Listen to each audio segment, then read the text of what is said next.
Conduit News Radio with Paul Harrell. Back into the program, we got live in studio State Representative Dan Sullivan is with us. Dan, welcome back, sir. Thank you, Paul. Glad to be here. We had a really enjoyed the interview last week and went home and just got an email. I have an alert, a Google alert that pops up. Really? And this was after we were on Friday. Wow. Yes, and it popped up, and I think it's dated late February, just this week. The new GAO Government Accounting Office report came out. Let me read you a few of these headlines on the reports. And I think you had the reports posted on your Facebook page. It says the GAO evaluations yielded limited results, underscoring the need for changes to federal policy and procedures. Another quote from them, the watchdog agency looked at demonstrations in Arizona, Arkansas, and Massachusetts and found sufficient limitations in each, from the lack of information on quality measures to failure to discuss rationales and and conclusions. And finally, a review of Arkansas's evaluation of a demonstration using Arkansas Medicaid funds to purchase private insurance for a select group of Medicaid beneficiaries also came up short, failing to address the hypothesis that doing so would improve community coverage.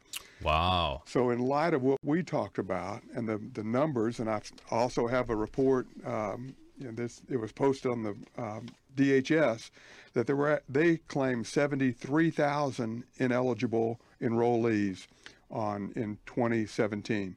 73,000 people. Wow, so that's a little different from the math we did on Friday. Yeah, but we'll take the lower, just to concede that's 73,000 times 578 approximately. Yeah. Per month. That's the monthly cost. Yeah, that's million. I think about $40 million a year of people who are not eligible. So even if we were to concede, we may oppose Arkansas Works in general, but let's just take that $40 million population.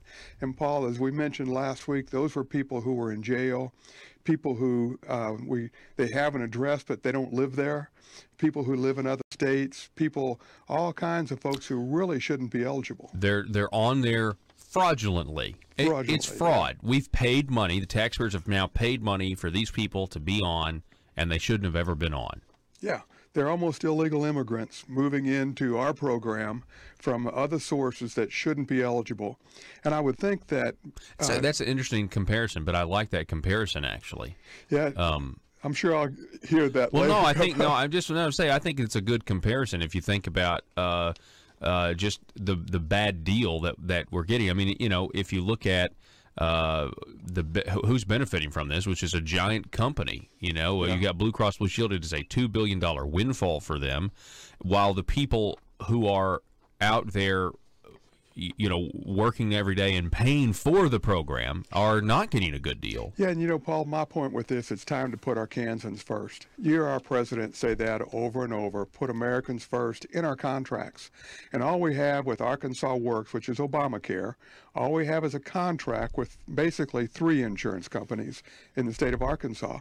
And it's time that those contracts put our Kansans first. If Arkansas Works patients or Obamacare patients get their copay waived in certain areas, then the insurance companies ought to let regular Arkansans waive their copay. In Arkansas Works, if you have a premium to pay, but if you can't pay it in Arkansas Works, it gets waived. Well, then the same ought to be true for Arkansans. If you're having a hard time and you can't make your premium, then the insurance companies ought to waive your premium. But it's time to put Arkansans first. You're hearing the same thing from the pharmacies. You know what their cry is? Level playing field. Yep. That's all they ask for. And that's all I'm asking for, is a level playing field for all Arkansans, so that these insurance companies and the state treats everybody the same. If you went into your local car dealer and you said, I'd like to have my car, and they said, great, this is the one I want, I'm going to drive it off the lot and I'll send the paperwork for my loan in later. Mm-hmm. How many of those car dealers would let you do that? Yeah, exactly. If you tried to buy a home and you said, I love this home, I'll take it. By the way, I'll send the paper.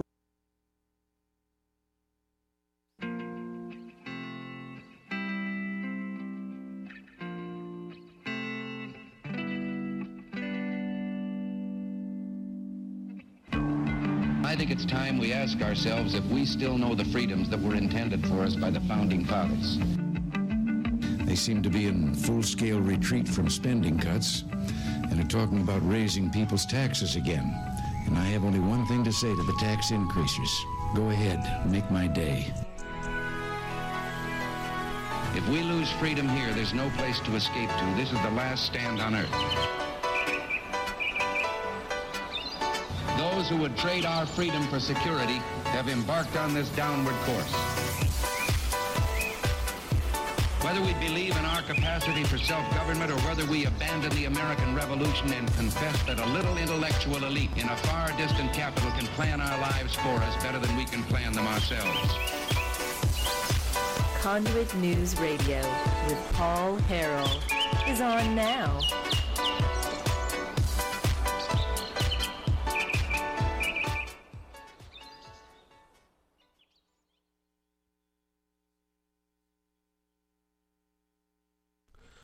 There we go. Oh, okay. Sorry. Had a little technical problem there. Okay.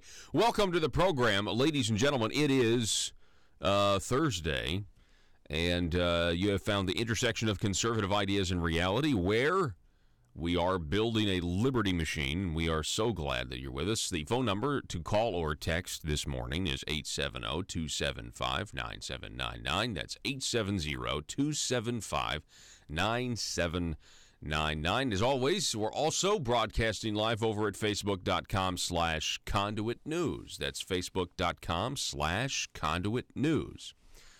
All right, where to begin? I saw there was an article about certain senators wanting to meet with certain bureaucrats from the Trump administration that are going to, I guess, assure some senators that the work requirements that the Governor Asa Hutchinson wants for the Obamacare Arkansas Works. By the way, it's been called Arkansas Works since 2015 for the most part, or 2016, and you would think we'd have the work requirements by now, right? Like you would think that would be something that Hutchinson could get done, and we're still waiting on them. So that's the first thing. The second thing is Kentucky has their work requirements. They have their waiver, if you will, and we don't have ours yet. And I'm just curious as to why. And the only thing I can think of is possibly the reason we don't have ours yet is because maybe it's just not going to be as maybe it's not going to be what it's all cracked up to be. But anyway, there's a person from the Centers for Medicaid and Medicare Services bureaucrat is going to be here sometime. Is it next week? And they're going to sit down with some senators and tell them what to expect. And so we'll see what happens. I mean, I keep telling you, if you want to know the specifics, if you want to know the inside baseball here it is. Will you actually get the decrease in government responsibility for coverage, which would be from 138% of federal poverty down to 100%, which is what was proposed last year when they were crafting this waiver? Now, they wouldn't give any specifics. The vote was so ambiguous, and that's the way Jonathan Dismang and the people who protect Asa want it to be. Notice the Senate didn't actually vote on when they voted for this thing, they didn't actually vote on any actual language. There was no specifics. All that came out later. They got the Senate to ask or to approve the DHS here in Arkansas to write the waiver. Okay. They got that. They got that, and then we find out what was actually in it later. I mean, it was Nancy Pelosi passed the bill to find out what's in it. I mean, that's what it was. And so at this point, though, we're here a year later, and we don't have the waiver yet, and it is it's very, very difficult for me to assume that we're not playing the same game. I mean, if you were to go up to Asa Hutchinson right now, or you were to go up to the governor's nephew, Jim Hendren, right now, or Jonathan Dismang right now, and you were to just tell them that, hey, we have all the votes without them actually having to verify what all the aspects of the waiver that the state received or was approved by the government, they would say absolutely. Because the fact is, and this is a fact, if the waiver were to get approved right now and it wasn't everything Asa said it was, and it wasn't as stringent, and it you know, if that happened right now, people would have more reason to not vote for it. I mean, I think that's very clear here. This, you know, they hold the ball, they run out the clock. That is the MO. That is what they try to do. Now, I read in this article, by the way, I read that, which I found was interesting. J.R. Davis, the governor's spokesperson, says that our work requirements are going to be more stringent than Kentucky's because in our work requirements, get this, can you believe this? In our work requirements that we haven't been granted yet, once a person is kicked off the program for not working, they're not able to re-enroll for another year. They have to stay off the rolls for a full calendar year. Oh, wow. So they can re-enroll. That's what you're telling me. We're going to leave this program open. You see, this is why Dan Sullivan's approach to end enrollment, let's get a noble cost, let's end enrollment, is the right and conservative thing to do. That's why Brian King's approach to save taxpayer money and say, let's stop making Blue Cross and Blue Shield rich, and if we're going to do this, instead of paying $570 a person to make Blue Cross and Blue Shield rich, why don't we pay $300 a person and put them in traditional Medicaid, which is fee-for-service? We don't pay unless they go to the doctor. Right now, for this welfare program, we're paying insurance companies whether they go to the doctor or not. It's common sense. And the only reason Asa Hutchinson and the boys, the only reason Asa Hutchinson wouldn't do this is because it is a $2 billion windfall for his insurance company buddies and friends. That's the only reason you don't make the switch. It's the only reason you don't save taxpayer money is because you'd rather give the taxpayer money to Blue Cross Blue Shield. You'd rather have them fund firms and lobbying firms. You'd rather have them you'd rather have them fund political action committees that are going to funnel back into your campaign. That's the game. That's what's going on here, and you're using taxpayer money to do it. And if everybody knew what I know, I mean, you'd get voted out of office in a heartbeat. You really would. Especially when you consider there are working Arkansans that can't afford to pay their insurance because Obamacare messed everything up and just sent prices through the roof.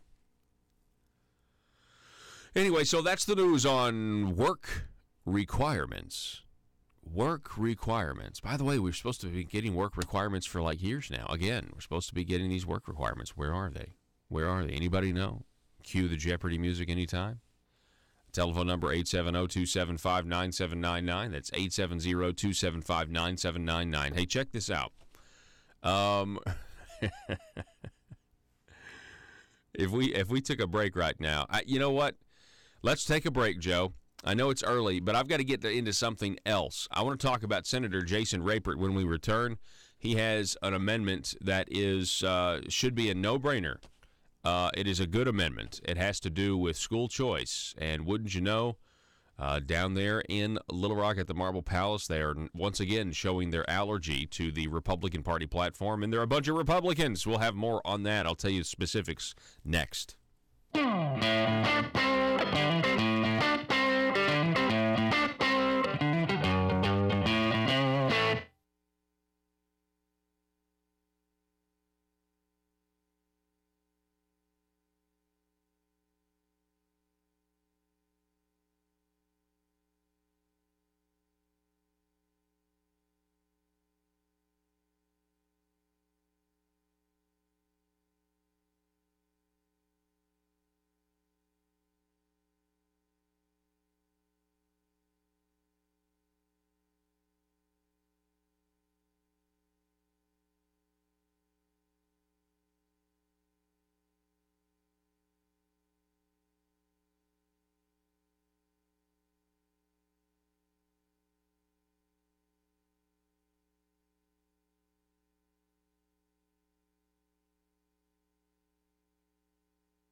Welcome to the Arkansas Obamacare Hotline. We would be more than happy to help you enroll in Arkansas Obamacare today. We just need a little information about you. Let's get started. If you're disabled, pregnant, or looking for medical care for your child, the program is currently full, and there's no doctors to see you. Please hang up now. If you're an able-bodied adult, please press 1. If you're currently employed, we're sorry, but you most likely do not qualify for the program. Please quit your job and call back later. If you don't work and instead play video games all day with your cats in your grandmother's basement, please press 1. If you've never lived in Arkansas, press 1. If you currently live in another state, press 1. If you recently purchased a home in New Jersey for $750,000, please press 1. If your current identity has previously been used by another person, was created before your actual date of birth, or doesn't really exist, please press 1.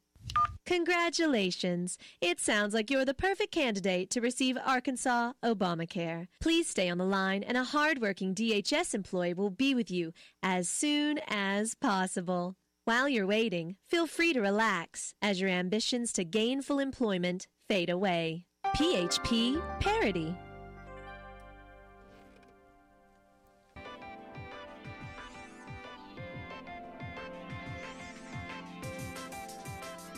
Conduit News Radio with Paul Harrell is building a liberty machine. Find out more at conduitnews.com. Yeah, so the definition, by the way, of these, the whole concept, these work requirements. Why does ASA want to change the name from Private Option Obamacare to Arkansas Works Obamacare? Because you found out it was Obamacare, that's why. You found out it was for a population of folks who are able to work but are not working. A young population that are not working, able to work. I mean, that's who this is designed for, people who do not work. That's forever. That's what this program was designed for. That's what Obama designed it for, and that's what Republicans did. And, think about this. It's really funny. I mean, if it didn't have such negative consequences on the state and where we go moving forward on small business and everything else, but they are contorting themselves in they have been doing this for years. They're contorting themselves in all these strange positions, trying to claim that they can make a socialist program conservative. Well, we'll accept your socialism, but we'll make it conservative. And that is why Hillary Clinton comes to Arkansas and tells Democrats that she goes around bragging on Arkansas because of what Asa Hutchinson has done. And she says in the video, which we've played many times, I'm supportive of Asa Hutchinson and what he's trying to do and how creative he is. Do you know why she says that? Because Asa is accepting the progressive concept of socialized medicine and is just trying to further it or keep it or whatever. And that makes the people on the left really happy because they've won the argument in their mind. They've gotten Asa to bend the knee to socialism, and he is now fighting for it as a Republican in our own state. And so that's why Hillary says, I'm proud to go around bragging on Arkansas. She does that because they think they've won the argument. And if you look at how Republicans in Arkansas, establishment ones, are fighting tooth and nail with propaganda and with lies to keep a socialist health care program alive in Arkansas, that's from a socialist president. Well, I mean, it's all right there. It's sad. It's sad when the Republican Party of Arkansas agrees with Hillary Clinton on an issue that is so giant, like how do we handle our health care? Okay.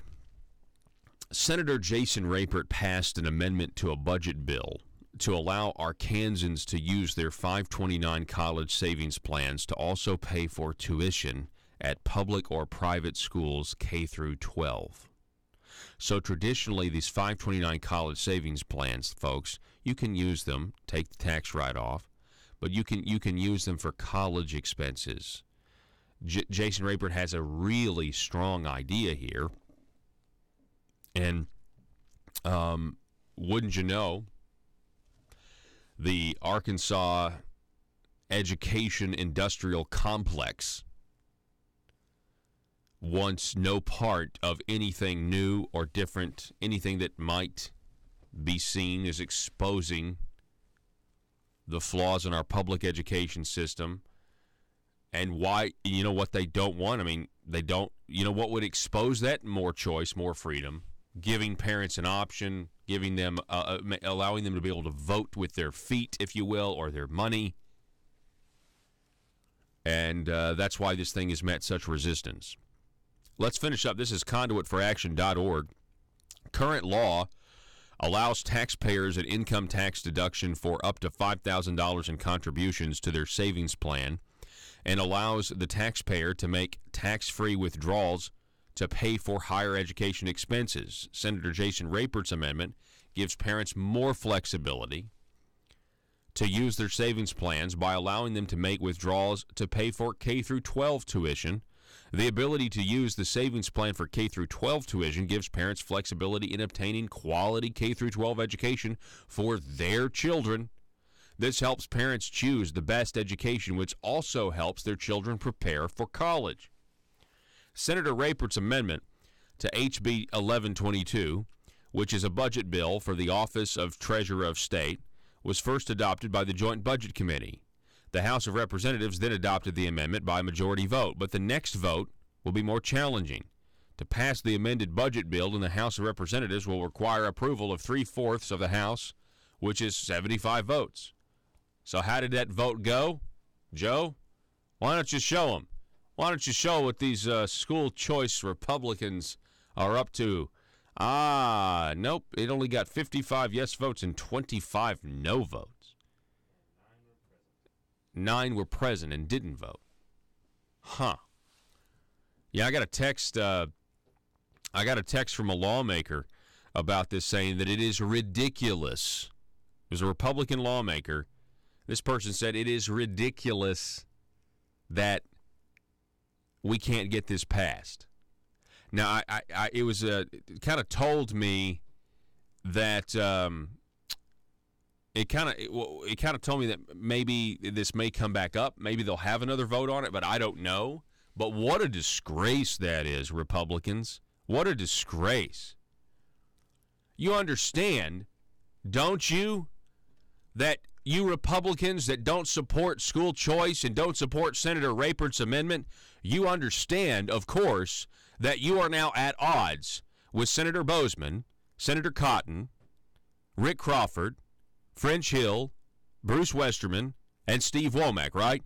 Because this very provision was in the federal tax plan that they passed back at the end of the year, allowing this to happen. The problem is states are responsible for administering, which I'm a fan of states' rights, but states are responsible for administering the 529 program. So there are several states throughout the country that are going to have to make changes if they want this provision to be in effect in their state. And that's why Senator Rapert's doing what he's doing, and it's a Republican Party platform issue. And it's not complicated. It's very easy. Why in the world would you guys be on the opposite side of the federal delegation in Washington, D.C. on something that makes an incredible amount of sense? And the only thing you guys just don't know. You guys aren't, or you're just listening to your superintendents freaking out. What's your problem? What's wrong with you people? Are you Republicans or not? And how come how come? I mean, I tell you, this is the times where I'm just at a loss. I'm at a loss. Well, we just disagree on this one idea. We just disagree on Medicaid expansion. But we're going to agree on everything else. No, you don't. You don't agree on the Second Amendment. You really don't. You'll bend your body in all kinds of ways in order to not make Asa Hutchinson veto something he doesn't approve of, exposing his anti-Second Amendment tendencies, because it's a privilege, not a right. Let me look at this. If you want my proof, look at this. New York Times. Joe, go. Next article. Headline: Yes, you really can pay for private school with 529 plans now. Okay? Sounds good, right? Now, this is a hit piece talking about how the Republicans love the rich. This 529 plan is going to favor the rich. Okay, well, I mean, I guess some Arkansas Republicans agree. Next up, let's see here. This is, which one is this? Is this the Your Money article or Time.com? Yeah, this one. Okay, the tax law's biggest education change is on hold in several states, right? The recent tax rewrite gave one big boost to tax-free college savings accounts. The federal tax code now allows you to use your 529 plans to pay for tuition at K through 12 schools. But before you jump to withdraw from your account to pay for a private prep school, beware. You could wind up taking a significant financial hit by doing so. That's because several states first need to update their own tax codes in order to let account holders keep all the existing benefits of saving in a 529 account while using the money for K through 12 education. That's what Senator Rapert is trying to fix. Okay? Go back to the money.cnn. Their headline here: wait and see before using 529s for private school tuition. Wait and see. Okay, so Arkansas's got to do something about this.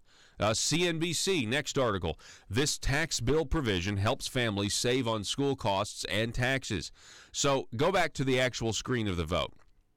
Go back and look at this. Okay, so why are these folks, for example, I mean, look, Jana De La Rosa, okay? Why is Jana De La Rosa disagreeing with her congressman on this idea? She voted no. Why is she disagreeing with Steve Womack on this idea, Congressman Womack, right? Do we have more Republicans who are doing this? I mean, I understand the Democrats, right? You have some no votes, that sort of thing. I mean, why Speaker? I know the Speaker never votes, right? Speaker of the House, Jeremy Gillum, he never votes unless it's close or he's the tiebreaker or whatever. But why wouldn't Speaker Jeremy Gillum want to vote on this? Right? Why wouldn't he want to vote yes? Right? I mean, we're talking about our 6 delegates, the 6 delegates that the state sends that represents our 6 electoral votes, the 6 delegates that we send to D.C. voted for this tax plan, right? They put this into law. Why in the world would Arkansas now try to walk that back? Why? Is something going on here that I'm not aware of? It's ridiculous. It's absolutely ridiculous. I don't know. I mean, I guess we'll figure it out, I guess. I mean, we got to get 75, but anyway, that's the vote. Act 1122, and it could really do a lot. I mean, think about this. If you can let's say, go back to the CFA article real quick. Let's read up again on what this actually does. All right, 529 college savings plans to also pay for tuition for K through 12 currently allow lost taxpayers an income tax deduction for up to $5,000 in contributions. Okay, so you could take that $5,000 out, and you could spend it on private school for your kid. Think about that. Private school is expensive, but $5,000, I feel like, in Arkansas could really help a lot of parents out. Maybe that's the one thing. Okay, that's going to get me over the hump, and now I'm going to take my child out of public school. Maybe the public school's doing some things I disagree with, and I want to put he or she in private school. I know but you know what are they're afraid of choice.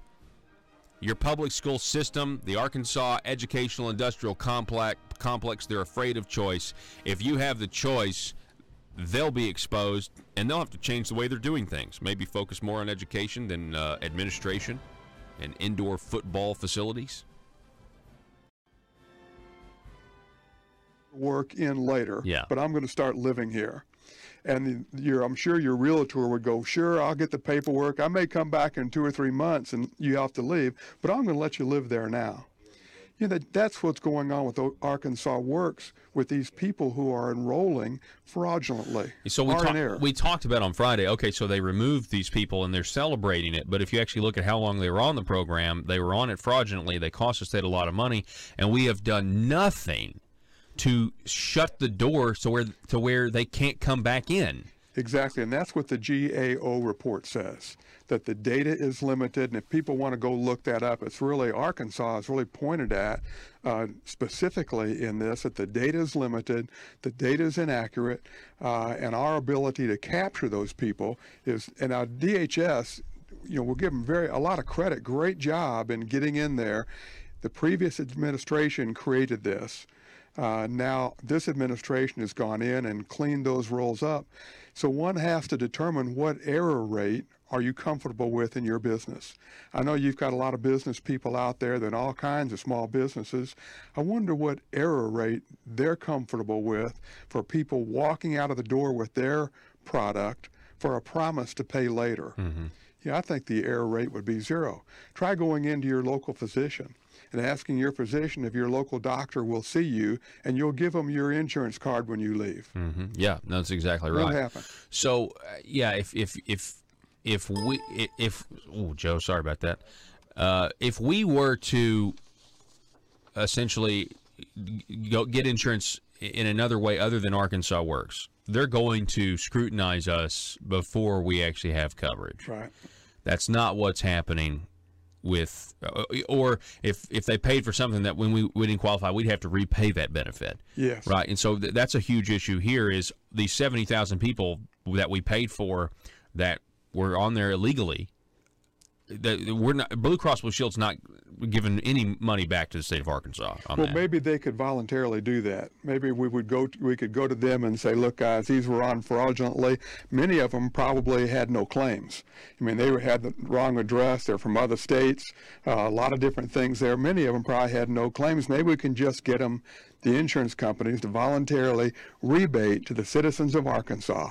Treat us fairly, rebate that money. That's our highway money, Paul. Yeah. I mean, you're talking $40 million a year since 2013.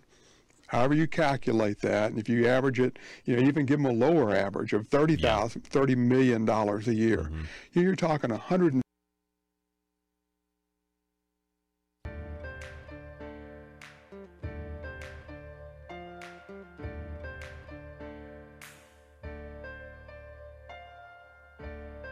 Bringing you your daily dose of truth. It's Conduit News Radio with Paul Harrell.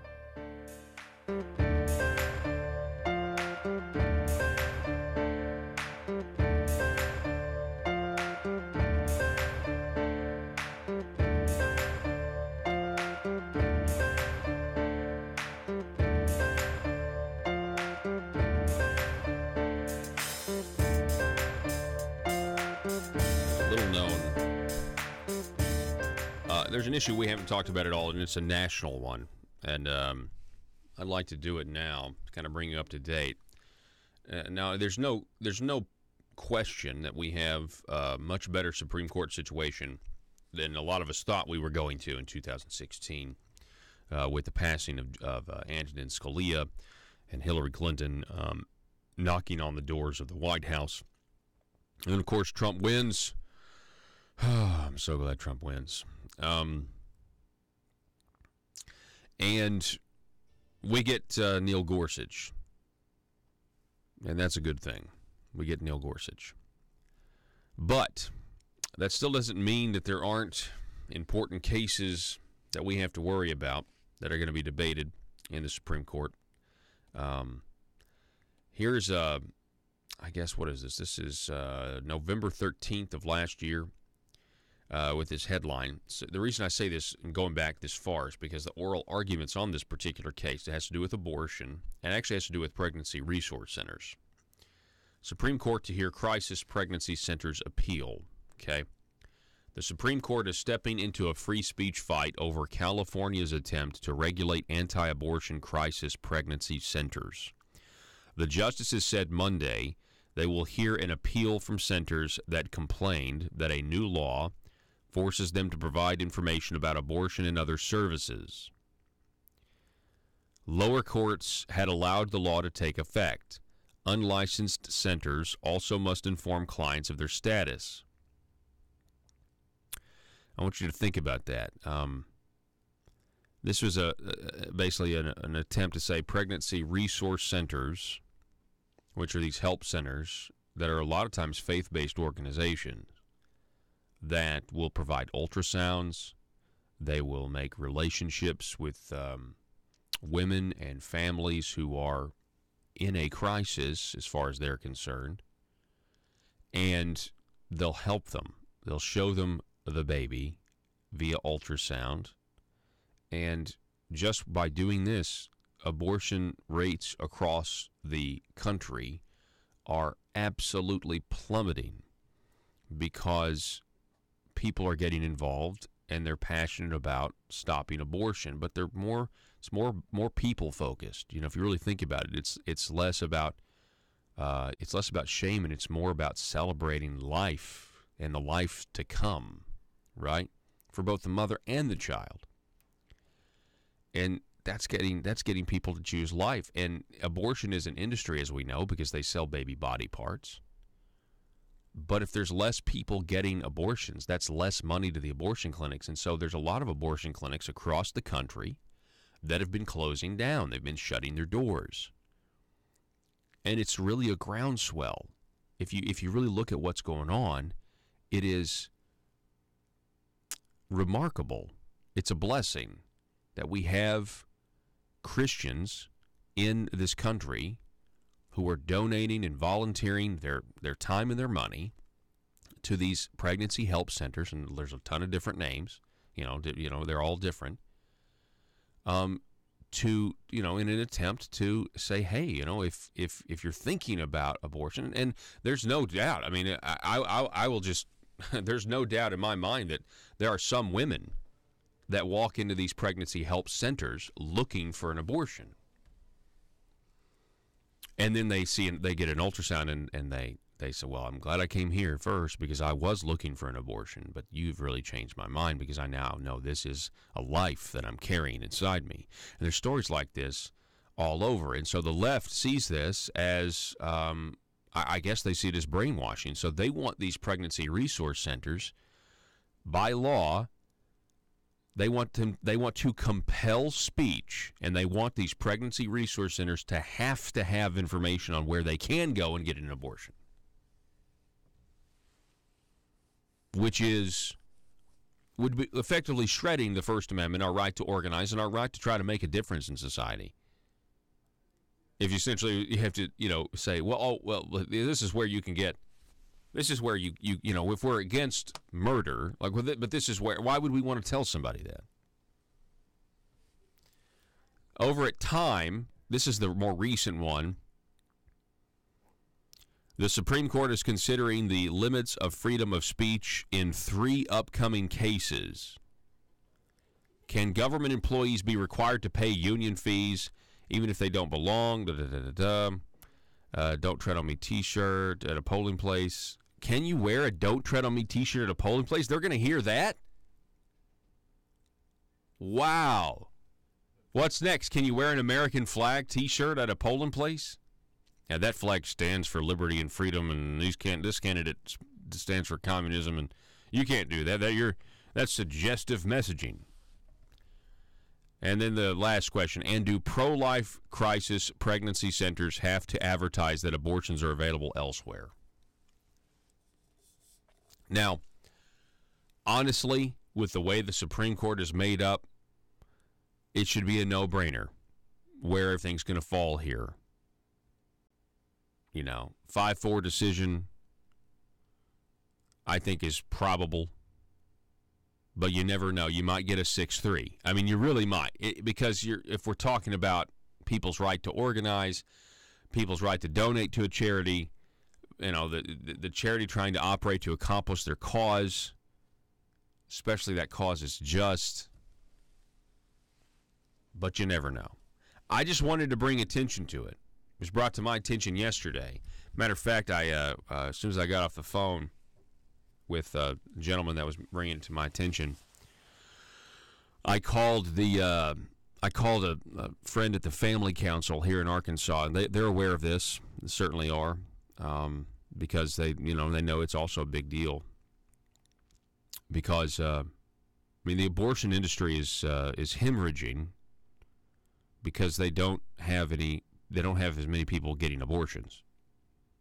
They don't have as many people getting abortions. So If you don't have maybe that's why they were getting into the baby body part business, because they need anything they can do to make money and continue these genocide factories and continue them to go, continue them to keep doing what they do, which is take life.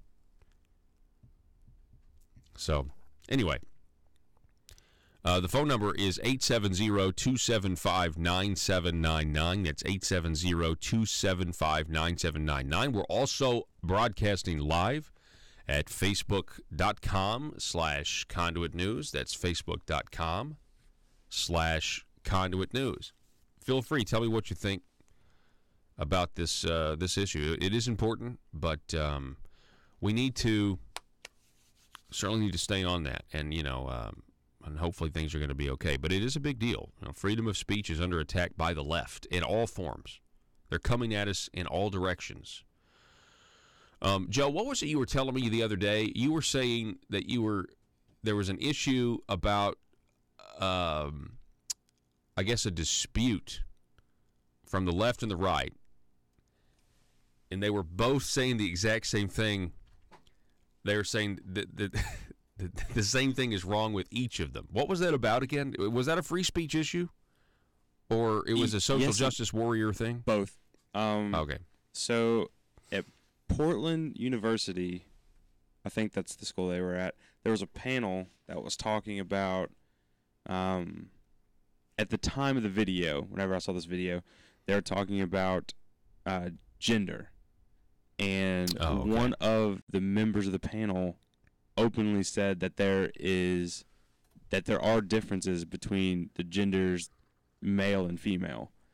And this, of course, triggered about 3 or 4 social justice warriors. Well, one of them was detained by the police as they were leaving because they were vandalizing school property on their way out of the lecture hall. That's a perfectly reasonable thing to do. Somebody says that there's a difference between the genders, and so you get violent and you try to destroy property. That's perfectly reasonable in our society today. And the funny thing about the whole scenario was they got video of the girl who got of the woman, female. Oh my goodness, Joe.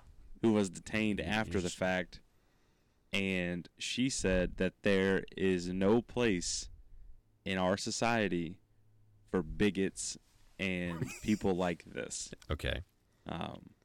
Which I thought was really funny, because about 30 seconds later in the video, after you see this person throw their temper tantrum and cry like a little girl, and then her 2 friends walk out with her, they cut back into the hall where the lecture hall. Where the lecture and the panel was continuing the discussion. And the person who I would assume is moderating the panel said that this is a college campus. If this debate and this discussion is not had here, where are we supposed to have it?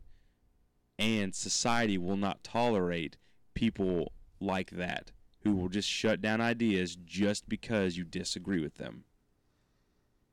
So both sides were saying the exact same thing about the other side, that society will not tolerate their ideas and the way they act. Right. Okay. And so this is when I say freedom of speech is under attack, right? It really is. But what is worrisome to me is when you have both sides that are accusing the other of the exact same thing, right? At least in their verbiage. Isn't that how wars start? In terms of like country to country. I mean, if you've got country, comparable country here,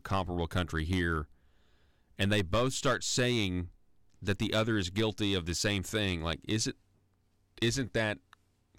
doesn't one side eventually go, we just need to kill those other people, we just need to kill them?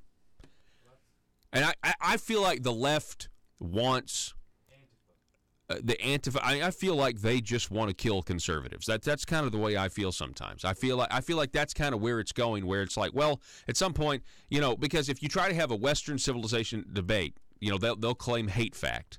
Okay, and by the way, you're going to see people claim hate facts in Senate District 16. I'm sure when it comes to those candidates here in Arkansas. But I guess my point is, good grief, like, you know, I kind of feel like at some point, if they don't want to have a debate, and I can't say, well, no, biologically, yes, there are two different genders, and they just want to shut me down, or they want to shout you down. And you see that now. They won't even let you talk with your facts because they think, what is that, a microaggression or whatever? I don't even know their verbiage. We have an entire group of people where we don't even speak the same language. They are inventing new words with the pronouns, like the 12 different pronouns that can describe the different sexes now or whatever, or genders or what. I'm sure I've said it wrong. I mean, what does that say when that kind of, it's not even a counterculture, but when that stuff's going on? I mean, the word divide doesn't really be able to begin to describe the situation. The hit list for those who just want to, that you're describing isn't just conservatives. It's anyone with a dissenting opinion, which conservatives always fall into that category. But there are other people who do as well. Right, you're exactly right. There are middle of the road people who they called Nazis. Yeah, they're just not extreme enough for them. Yeah, they're not as far enough left. Yeah. Well, anyway, totalitarian. They don't want any disagreement. Not even if you were just to keep it to yourself, they want no disagreement. So it's really it's really scary. I mean, I'm really glad that Donald Trump is president. Where we were about to head with the Hillary Clinton presidency would have been just awful. Speaking of that, hey, look at this flashback. Here is Asa Hutchinson. This is an old article, and it doesn't have a date on it, but it was back during the primary. NWA homepage. Governor Asa Hutchinson releases statement on Trump rally, because there was a Trump rally, I guess, in Arkansas. Arkansas Governor Asa Hutchinson is one of several political figures who have released statements regarding Trump's rally. It was in northwest Arkansas. Quote, this is Asa Hutchinson. It is up to Arkansas to stop the Donald Trump show. The next generation of conservatives cannot allow Donald Trump to take everything we stand for and throw it away. Marco Rubio has shown that he is the only candidate that he can take the fight to Trump and win. If conservatives are serious about stopping him, then we need to unify behind Marco to win this November. Now, wow. Okay, there's a lot here. First off, here's my thing. If Asa would have had his eyes open during the entire primary, Marco Rubio, granted a great candidate, would not have been the person that he should have backed. Yeah, I don't know about great candidate, but yeah, was certainly Ted Cruz was definitely the front runner compared to conservatives. It was like conservatives need to open their eyes. Yeah, at this point, I guess, I mean, back in 2016, I was supporting Ted Cruz. I was not supporting Donald Trump. And there was a time after Ted Cruz lost and Donald Trump secured the nomination that I was like, I just don't think I can vote for Donald Trump. But I did vote for Donald Trump. And then Hillary opened her mouth. Right. I did vote for Donald Trump. Let me be clear. And I'm really, really glad I did. And in hindsight, it was the easiest decision of my entire life was voting for Donald Trump over Hillary Clinton. But I was shocked. And if you really go back and you look at things, there is no conceivable way you would have ever convinced me in any scenario that Donald Trump would have won the Republican primary. You had 17 candidates, if you remember. It was crazy. It was historic. I mean, but for him to win, and the reason I say that is because as a conservative talk radio host who's been preaching constitutional limited government for a very, very long time, and then you looked at some of the messages for Donald Trump's campaign, and it was devoid of this esoteric discussion of, hey, we need to know where our rights come from. They don't come from government, they come from God. Now, what's amazing is now Donald Trump is saying these things. Now that he's in office, he actually says these things. He talks, I mean, his inauguration speech, his State of the Union speech. I mean, there is a spiritual aspect of what he says that is so refreshing now. And like I said, this has never been about me. I'm happy to eat crow. The Heritage Foundation says in his first year, he's more successful than Reagan. There's also another study out that's saying 62% of his agenda is already complete. okay? And what can you say about it? Now, this whole thing with the guns is worrisome to me. I think he's wrong on this. I think raising the age to 21 is not going to accomplish anything, especially when you look statistically at the shooters and their ages and long rifles and everything else. I don't think that's smart. I don't think it's going to do anything. I think buying into the whole gun control narrative like it's going to fix the problem is not, the FBI had 40-something tips on this, or the local police had 40-something tips. The FBI had tips. It's a law enforcement failure, and that's what this is. But, like I said, no politician is perfect, and, this is what it is right now. Hopefully it's nothing's going to happen because the Congress isn't going to pass anything. My question is, if they raise the minimum age for gun ownership to 21, will they raise the minimum age for joining the military? They should. And smoking? They should. And cigarettes? And they should raise the voting age. I'm telling you right now, if it's irresponsible of you to own a weapon until you're 21, then it should be irresponsible. You shouldn't be able to vote. I mean, I'm telling you right now, these 18-year-olds. I mean, we have studies. We know that your frontal cortex, it's not even fully developed yet in most cases. I mean, everybody's different. But as far as, right now, especially with the brainwashing of the schools, I think you can do a lot more damage as an uninformed 18-year-old.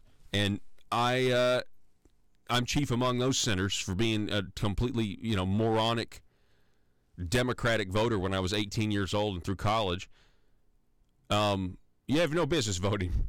As far as I'm concerned, make it 21. Make it 21 then. But no, I mean, it's not going to do anything with it. And by the way, I mean, I know they do. What are they arguing this for? Because you have to, in order to buy a handgun, you have to be 21. But you can buy rifles when you are 18. And they're just trying to ban. What are they trying to ban? The sale of what is it? Just AR-15s or something like that. But it's not going to do anything. And if this guy's still going to get a gun, this guy still would have gotten the guns. They're all going to still get the guns. It's going to happen. Anyway, that flashback, though, with Donald Trump, you look at what Ace has said about him, is interesting. But you listen to this. If conservatives are serious about stopping Trump, then we need to unify behind Marco Rubio and win in November. I don't know why look at Marco. Look at Marco Rubio and his body of work with the Gang of Eight and everything else. I mean, anyway, you didn't want to support. Whatever. It is what it is. This has been making the rounds on Facebook. This is why we put it up. We got to take a break. Back in just a moment. If you're like me, you believe that small business is the heart of Arkansas's economic engine, and it should be viewed that way by the politicians in Little Rock. Conduit for Commerce also believes, like you and I believe, policies that achieve less regulation and lower taxation help small business in Arkansas thrive. Other policies like small, constitutionally consistent government and reducing citizen dependency on government keeps it from growing and expanding its influence on our daily lives. Conduit for Commerce works every day to educate the general public and legislators on these important priorities in the name of Arkansas small business. By the way, contributions to Conduit for Commerce are tax deductible. Log on now to conduitforcommerce.org and click on Contact Us on the right side of the page. That's conduitforcommerce.org. Go there now and learn the facts on protecting small business in Arkansas.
Determined to drain the swamp in Little Rock, it's Conduit News Radio with Paul Harrell.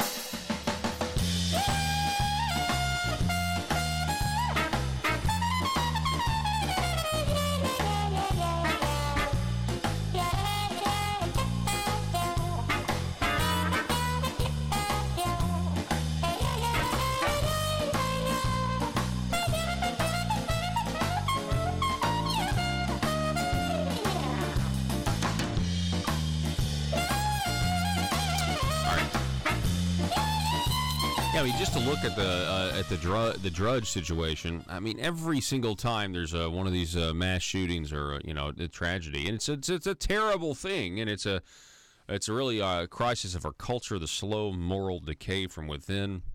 And I honestly think that a lot of people are trying to fix that, but they want to take your guns away. The left wants to confiscate them. That's what they want. That's their goal. And, of course, we're all now spending two weeks talking about guns instead of what we should be talking about. And that's the fact that the Obama administration spied on candidate Trump and used the government's massive surveillance apparatus to do so, and the FISA covert committee to do so. And they used a paid-for dossier by Hillary Clinton to get a FISA warrant. That is what we're not talking about. Instead, we're talking about guns, and it's predictable in terms of the left wants to take them, we want to keep them. But I will say, with Donald Trump talking the way he is, it's concerning. It's concerning that there's this there's kind of a give. And I know what was he said? He said you're afraid of the NRA. Talking to some congressman. I know the NRA's done good things. But here in Arkansas, I can tell you that in 2017, the NRA did not do right by the people of Arkansas. And I know because I was there. And there was a crossroads. The NRA was trying to get something done. They were trying to allow college professors to carry handguns if they already had a concealed carry license. And then there was a crossroads where Governor Hutchinson said no. He said no. No, he didn't say no publicly, but he said no. He opposed the policy of allowing professors on college campuses to carry if they already had a concealed handgun. He said no. And so the NRA lobbyists had a choice. And instead of pushing forward and doing it anyway and making the governor sign it or veto it, they caved. Because I guess it's because Asa, and he used to work for the NRA in some capacity after the Sandy Hook school shooting or whatever, or whatever shooting that was, where the NRA actually had to correct them and say, no, we do not support background checks. But Asa said he does support background checks. Remember that? Go look it up. CNN, Wolf Blitzer, Asa Hutchinson, NRA, where the NRA has to come out and correct their own spokesperson, Asa Hutchinson.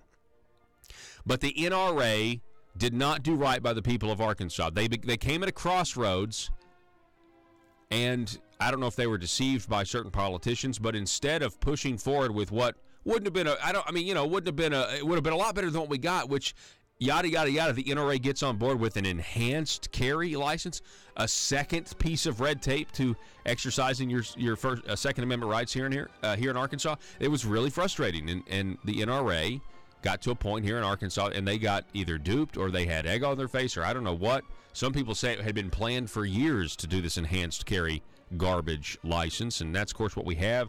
And it's a disaster because they were taking into consideration politics instead of policy. The news and talk of Northeast Arkansas. This is News Talk 101.3 FM and 12:30 AM KBTM, Jonesboro, an EAB radio station. Work in later, yeah. But I'm going to start living here. And I'm sure your realtor would go, sure, I'll get the paperwork. I may come back in 2 or 3 months and you have to leave, but I'm going to let you live there now.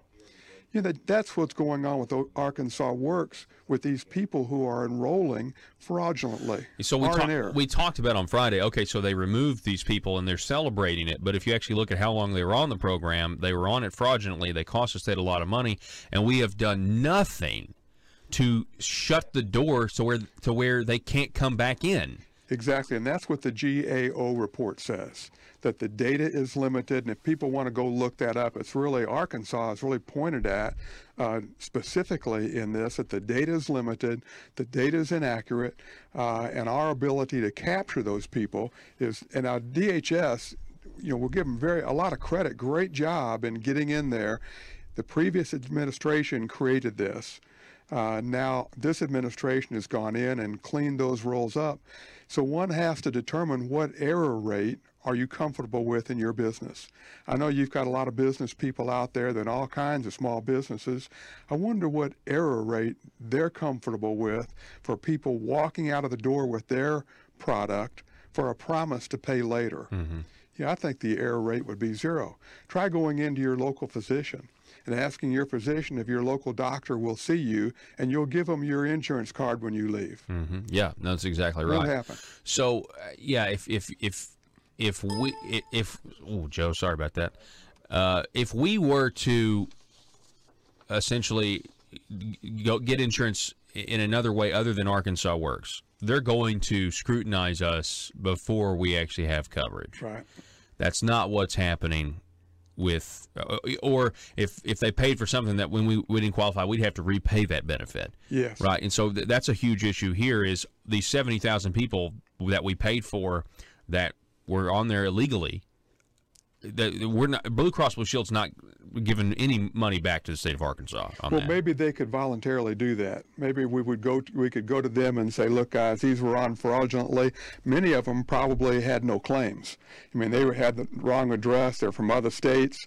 A lot of different things there. Many of them probably had no claims. Maybe we can just get them, the insurance companies, to voluntarily rebate to the citizens of Arkansas.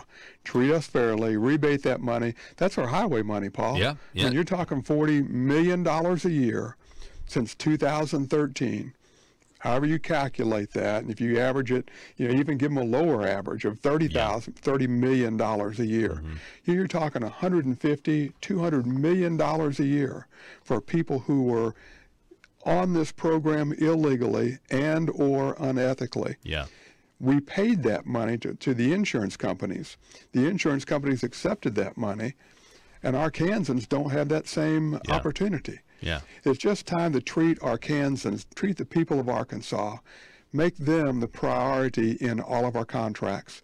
And I think people who, again, if you set this population aside, this is not the population of people who qualify. This is the population of people who don't qualify, but got on anyway. Still got paid. And not only got on, but we paid for them. Mm-hmm. And let's have both parties agree, Republicans and Democrats agree, that's not a good thing. And let's decide what error rate are we comfortable with. I hope everybody running for office and the voters will ask their legislators, and they'll ask both candidates, what error rate for Arkansas works are you comfortable with? Mm-hmm. Are you comfortable with $5 million a year, $10 million a year, $20 million a year? Mm-hmm. What's a good number for them? And then go ask their local business, what error rate is your local business comfortable at? People walking out the door with their product. Yeah. I think in business it'd be 0. Yeah. No, I completely agree. Yeah, it would be 0. Yeah. I hope people will go look at that report, because it really says that Arkansas's ability to capture this information is really difficult. And I think if you look back, and I know our administration's going to say that they've done a really good job at reducing that number. And I would agree they've reduced it quite a bit. However, I think in September we had another repayment we had to make of $3 million. Yeah, it was like a liability. Yeah, $3 million. Liability. Yeah, we failed to do the due diligence in how we used the state's money. So I think our history at the government level of these big government programs, managing tens of thousands of people, that they're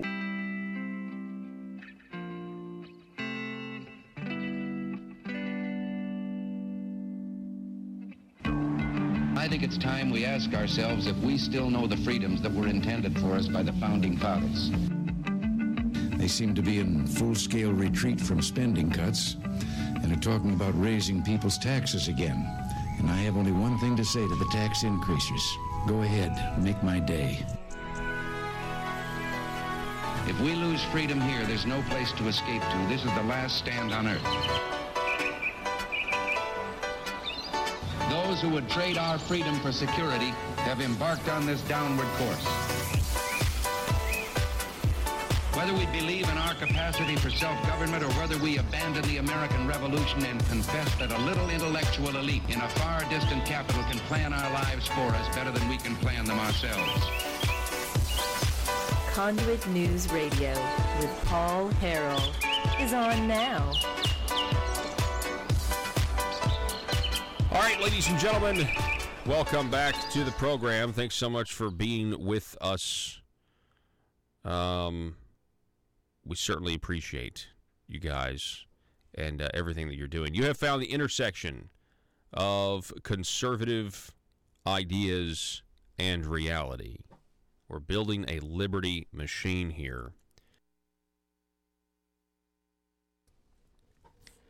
Building a liberty machine. 870-275-9799. That's 870-275-9799. Facebook.com/Conduit News. Now listen, I know we have played this a lot. I understand. And I apologize. But you have to understand, this program is not only for you, the listener, to get the truth, it's also for the politician in Little Rock at the Marble Palace to hear what their leadership is going to be asking them to continue to support. People say, Paul, that ship has sailed. Well, there may be. I mean, there may be nothing we can do. There may be no way to stop Medicaid expansion in Arkansas and a $2 billion taxpayer-funded windfall to Blue Cross Blue Shield. There may be nothing we can do. It may never change. We may be here forever and we never get the regulatory reforms or the tax reforms that we really, truly need. That's true. We may fail. It's possible. Failure's an option. But we still are obligated to point out to these politicians what the truth is, what they're actually supporting versus what they say they support. Yes, last hour we talked about the 529 plans. Senator Jason Rapert has a really good amendment that would mirror federal law under the Trump tax plan, and the House of Representatives didn't pass it. They only got 55 yes votes, and yet they needed 75. And it's a very simple thing that would just allow parents to use their 529 college savings accounts on K through 12 school, and that makes people nervous if you're in the educational industrial complex. And you're going to use it for private schools and hurt public schools? No, what they're really afraid of is choice. They're afraid of choice. So we detailed that. But let's just talk about this. Let's play. This is Hillary Clinton. We've played this one for you before, okay? But then we're going to play another one. But this was February of 2016. They're going to be voting on the appropriation for Arkansas Works very soon, or for DHS, the whole budget. They're not going to separate it out like Jonathan Dismang promised. This is what it sounds like. I have to tell you, I'm proud of Arkansas. I'm really proud of Arkansas because both Mike Beebe, the prior Democratic governor, now Asa Hutchinson, the current Republican governor, have been among the most creative leaders in the country to figure out how to expand Medicaid in Arkansas, to take care of more than 100,000 people last time I checked. And you know what that's meant? That's meant not only that people got health care, it's also meant that rural hospitals have stayed open that are closing in states that refused to extend Medicaid. Yep. Can't ever prove that argument would be true here. A favorite issue on the Republican right, and I know how hard it is to try to do something as important as extending Medicaid, but I'm proud of Arkansas, and I go around bragging on this state. Oh, no! Because this was bipartisan. The Republican legislature had to approve it, and I am really supportive of what Governor Hutchinson is trying to do to make sure it stays here in Arkansas, to take care of people and provide health care. Stop. And again, when somebody tells Why do I feel like if she goes around bragging on Arkansas, it somehow has the effect of a curse? Anyone else kind of feel that way? Like, no, please do not go around bragging on us. Stop it. Stop it. You're conjuring up like a storm over us. It's like Sauron and top of Isengard bringing the mountain down over Gandalf and the Fellowship. Like, stop. Quit bragging on us. Stop it. Please. End your bragging. That was in 2016. So the Republicans love the fact that they were mentioned in that one, like that, hey, what the Republican legislator did and what Asa Hutchinson's doing. I'm supportive of Asa Hutchinson. By the way, Asa Hutchinson is supportive of Breanne Davis. So, you do the math on that one. We've got a little story on Breanne Davis. Somebody sent me one of her mailers. We're going to talk about that later in the hour. Somebody sent me a mailer of Breanne Davis. You're not going to believe it. Well, you're going to believe it because she's not a conservative. But it's pretty interesting what she thinks will pass as conservative. Here's Hillary Clinton, not from February 2016, but from September of 2015. She came to Arkansas twice. She came in 2015 September, 2016 February. But let's go back even further. This is 2015 September. Listen. I'm going to brag on Arkansas again. No, stop it. I was just in Louisiana. I love Louisiana. It's a wonderful state. But when you compare the way the politicians in Louisiana responded to increasing access to Medicaid, and if you compare it to what the politicians here in Arkansas did, it is no comparison at all. This state, in a bipartisan agreement, decided to expand access to Medicaid. And 250,000 people in Arkansas got access to coverage. 300,000. That's one of the reasons why the uninsured rate here in Arkansas was cut nearly in half. And it makes perfect sense. Fewer people with insurance, without insurance, leads to fewer visits to emergency rooms, leads to more prevention. This is all Republican talking points here in Arkansas. Look at this. Arkansas has already saved more than $30 million last year alone. What a joke. The state will save hundreds of millions of dollars in the years to come. So we have a real-life experiment. Compare what Republicans and Democrats agreed to do in Arkansas with what they did not do under their governor in Louisiana. Stop. See, this this is when she thought she was going to be running against Bobby Jindal, who didn't expand Medicaid while he was governor in Louisiana. She thought that she was going to make this a campaign issue. That's why she's attacking Bobby Jindal, because he didn't do this. You got to understand you got to put yourself back in that mindset of September 2015 when Bobby Jindal was running, and it's going to be Bobby Jindal, and he's this up and coming star. She was very threatened by him. But I mean, how do you reconcile that, Arkansas Republicans? Just tell me, how do you reconcile the praises of Hillary Clinton not once, but twice on two separate visits? It was a part of her campaign stump speech. If she gives a speech anywhere in Arkansas, she's going to talk about how proud she is of Republicans and the Republican legislature. And then she refines it even more when she comes back in February of 2016 and she mentions Asa by name. And she says, and I'm supportive of Governor Hutchinson. You can't escape that. I mean, if Asa wants to argue and explain why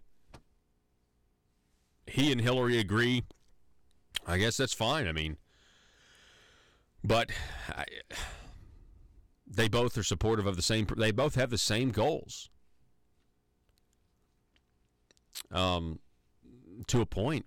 I mean, they do. And like I said in the first hour, the reason, why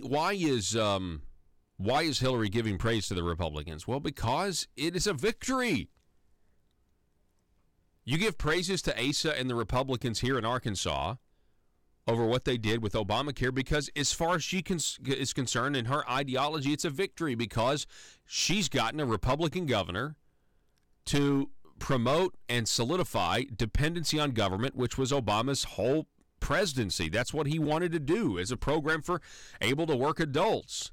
And so she praises him because it's a victory, because they've conquered the Republicans. They conquered the Republicans on what was always a huge defining issue, something that Ronald Reagan warned about in his radio address. We played that for you yesterday, about how socialism and it will first come in medicine, and they'll get the foot in the door, and then they'll rob us because it's a burglary. Get the foot in the door and then push it open, and then assault.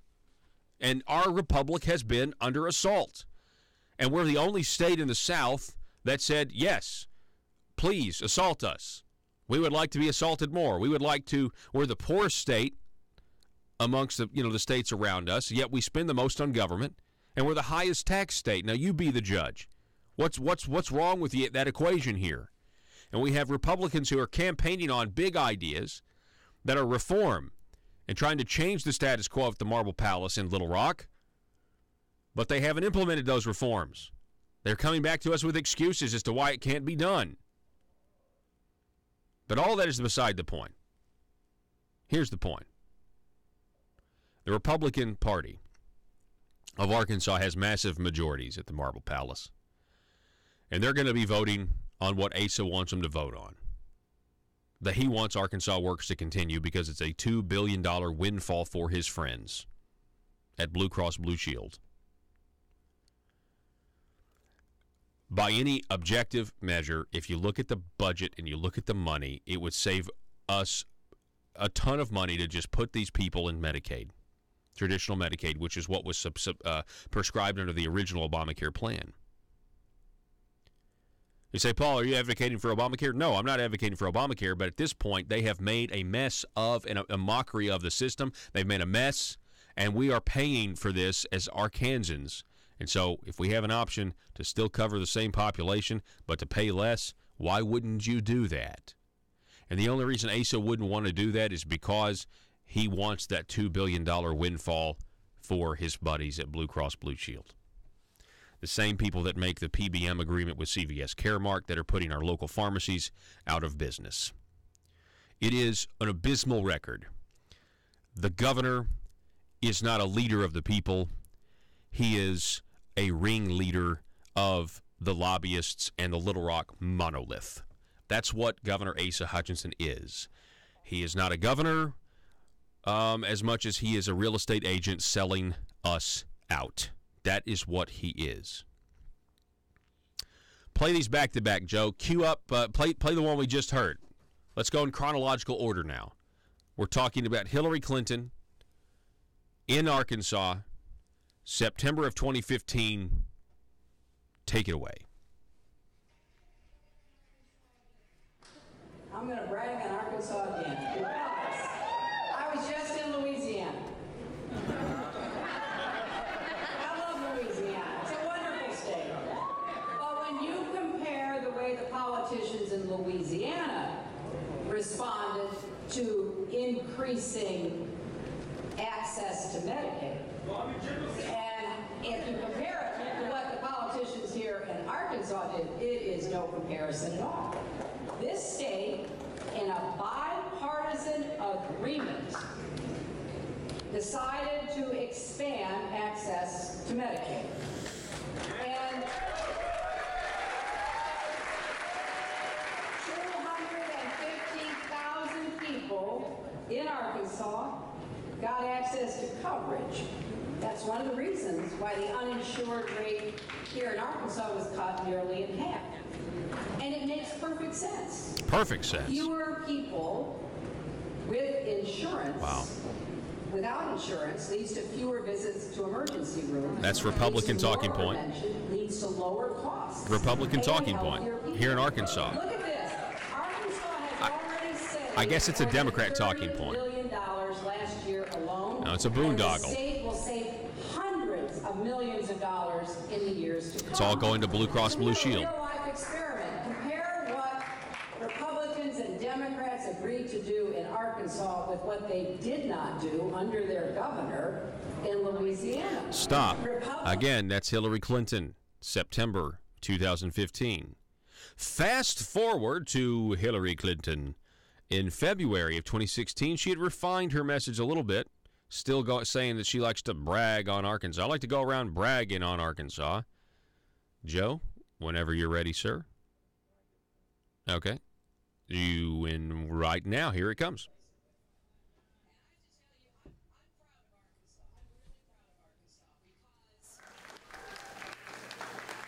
Both Mike Beebe, the prior Democratic governor, now Asa Hutchinson, the current Republican governor, have been among the most creative leaders in the country to figure out how to expand Medicaid in Arkansas, to take care of, more than 100,000 people last time I checked. Yeah.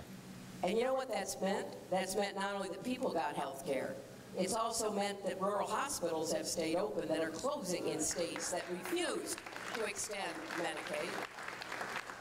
And I know it's a favorite issue on the Republican right, and I know how hard it is to try to do something What about the Republican left? as extending Medicaid. But I'm proud of Arkansas, and I go around bragging on this state because this was bipartisan. The Republican legislature had to approve it, and I am really supportive of what Governor Hutchinson is trying to do to make sure it stays here in Arkansas. All right. Take care of people So, and provide all right, health. to summarize, Republicans in the Arkansas General Assembly, when you vote for funding for Arkansas Works, you are voting for Hillary Clinton's agenda. We're going to take a break. Back in just a moment.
In a world full of constituents with social media accounts, bloggers just looking to increase their page views, and a talk radio host who generally is just the worst, how are Little Rock's elite supposed to conduct business with such a lack of privacy? Introducing the 1835 Club, older and more refined than other clubs that claim discretion. The 1835 Club is for seasoned political veterans that want to conduct the highest form of aristocratic business with the public's money. Are you a schemer? Do you someday want a guaranteed flow of taxpayer money to support your business? Is it your dream to see the .gov domain at the end of your business website? Don't listen to the imitators. The 1835 Club is the place where corrupt politicians and businessmen hatch their next crony schemes. At the 1835 Club, we make lobbying safe and legal. Ethics. Why, of course.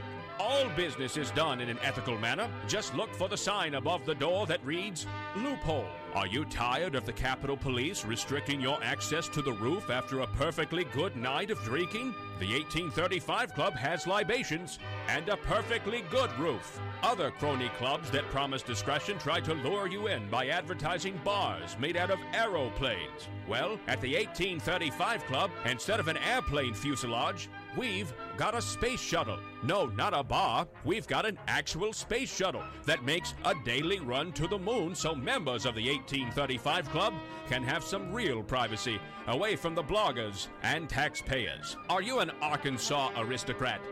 Do you want to be? It's the 1835 Club, and we work tirelessly to make sure the good old boy system remains alive and well. Join today. Disclaimer. The 1835 Club reserves the right to deny membership to anyone who has principles. Any talk of the Declaration of Independence or the Constitution must be done in jest or, at the very least, with a condescending tone. And finally, the 1835 Club will be given a 25% commission of any agreements made between politicians and the business community. PHP Parody.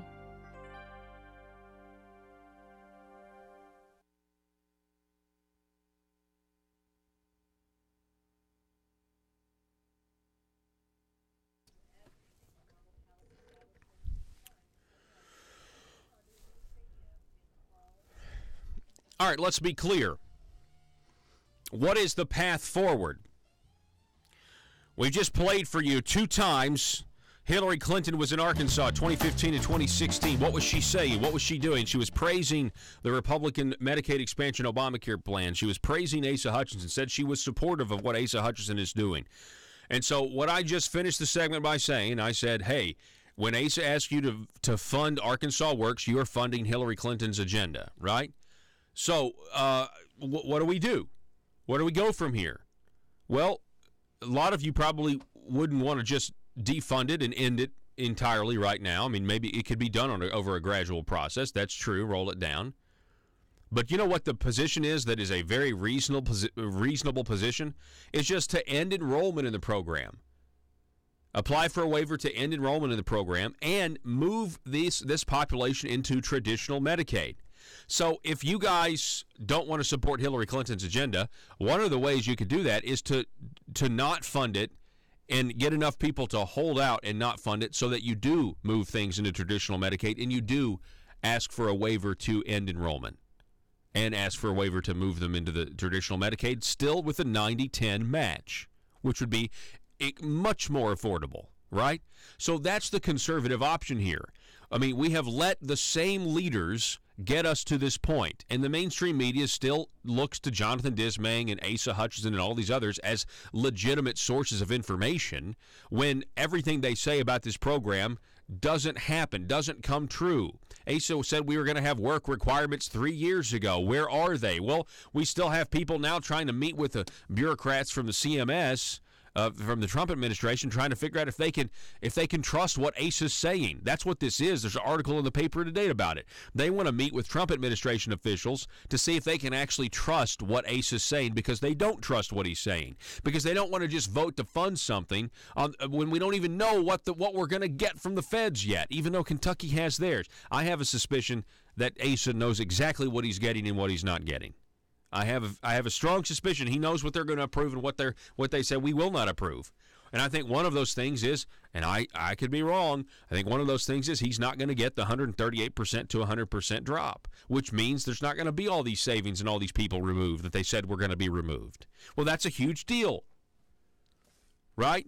You know, your $40 or $60 million surplus, which is a joke that you hope to have, that's probably going to go to fund the rest of this population that's not going to get excluded. There's a lot of unanswered questions out there.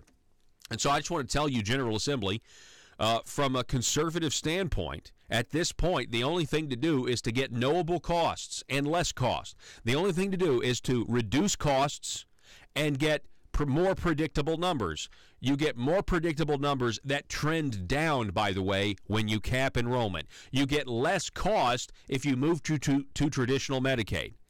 That, at this point, is the conservative way to manage what Republican leadership and the Democrats have done, which is explode the size of Arkansas government. And so Paul Love on our Facebook page says this: I liked Jan Morgan's comment yesterday on the Doc Washburn show about Medicaid expansion. We have to shut it down gradually, he says.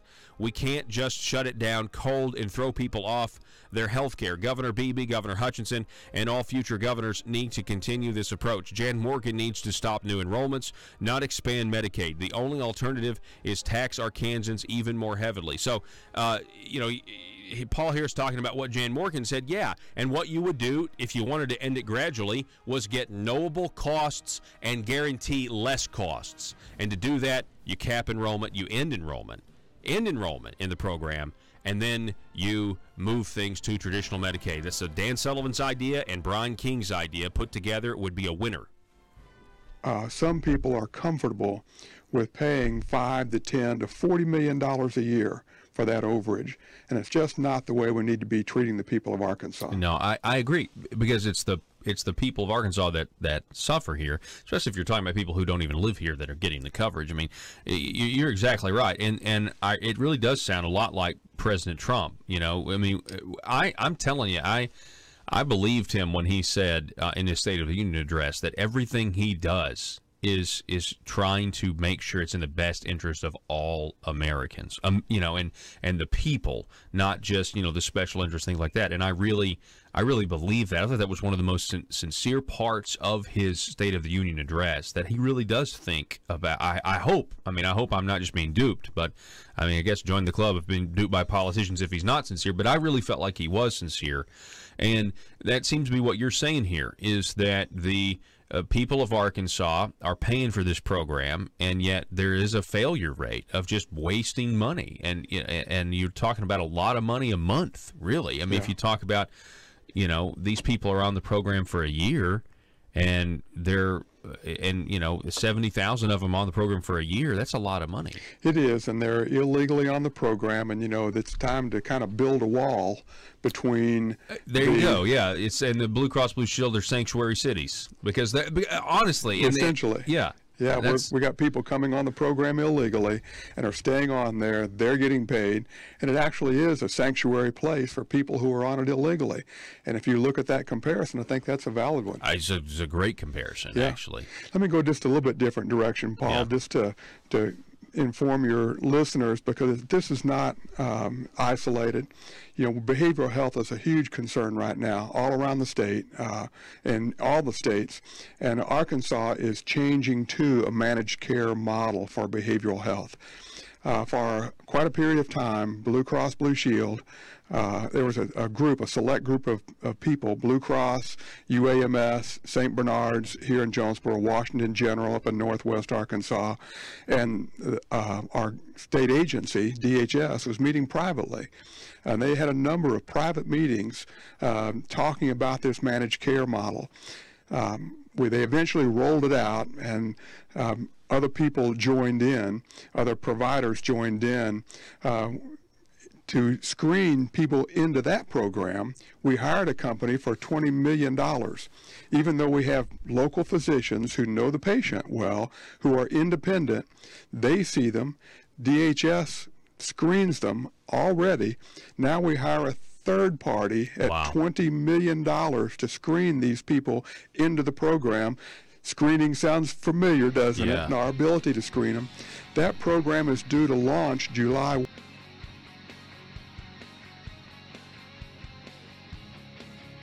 The intersection of conservative ideas and reality. Conduit News Radio with Paul Harrell.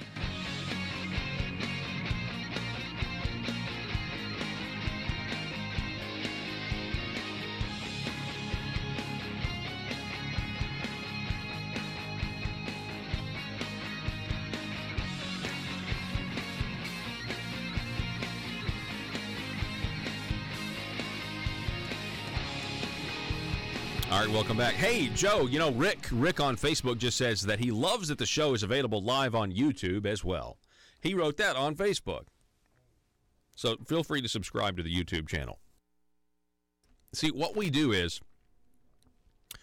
we take these videos, right, and we clip them up and we put them up on YouTube. So if you want to see, and we try to tweet them out and everything else, but if you want to see the smaller videos of Conduit News Radio and the guests that we have and everything else, you can go to our YouTube channel, Conduit News. You could subscribe to it. And so when we get new videos and stuff, you're going to get notified about what, and you might have already heard it if you listen to it live, but this would make it easier. So, we're talking about a 10-minute video or a 5-minute video that you can share with your friends, put it out on your own social media pages to help get it going. And that's actually what we need, by the way.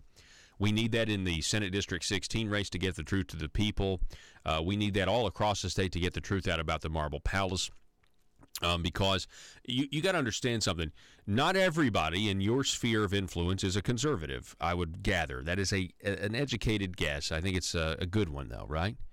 But you go to work, you go to church even, and there's a lot of people who don't know this information. So, I would even say dismiss the whole not everybody in your sphere is a conservative, because we're not so much looking for new converts. We are a conservative state. We are actually more kind of looking to just get the information to the people we know are going to agree with us on the things that are good and agree with us on the things that are bad. And so the YouTube channel, as we're plugging it right now, go and subscribe to it, Conduit News YouTube, and do that so that you'll be able to get our smaller videos, not just our daily live broadcast. So we would certainly appreciate that. Okay, speaking of Senate District 16,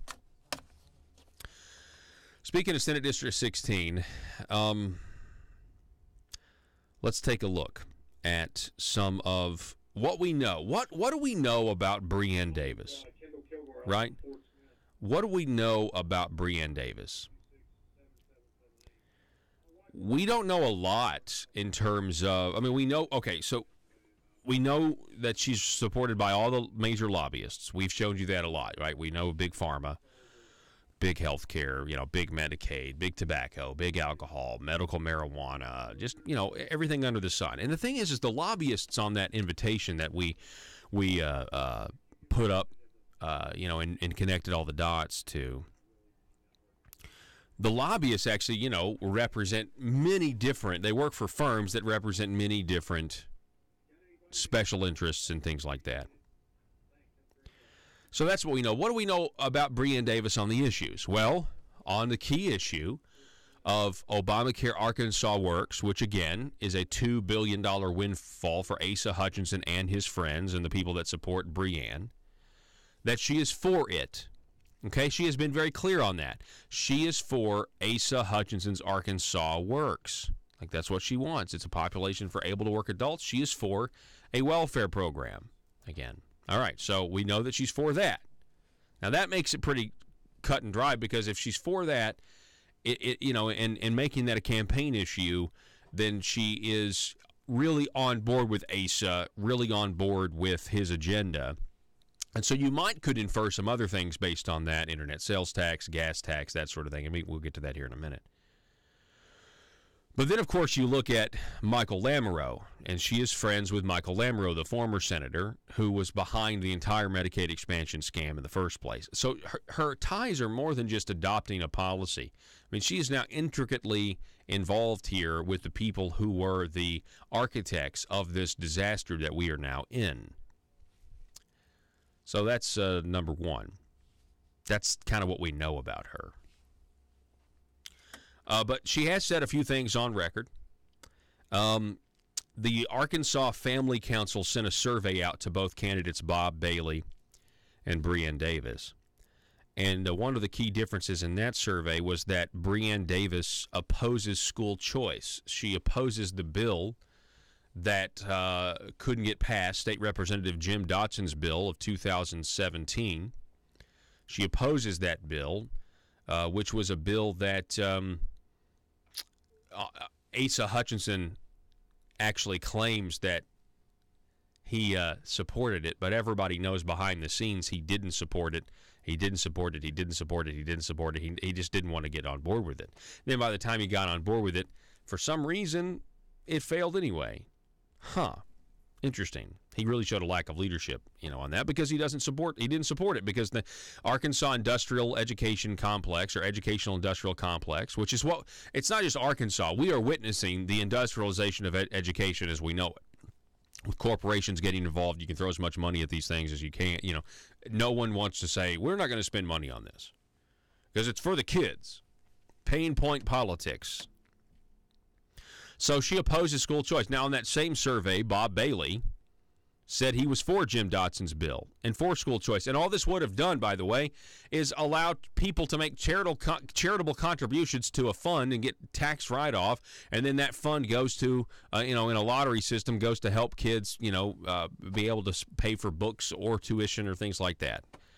And by the way, Senator Jason Rapert, go to conduitforaction.org. He's got a great amendment they can't get passed that simply mirrors what Tom Cotton, John Bozeman, Rick Crawford, French Hill, Bruce Westerman, and Steve Womack voted for at the federal level.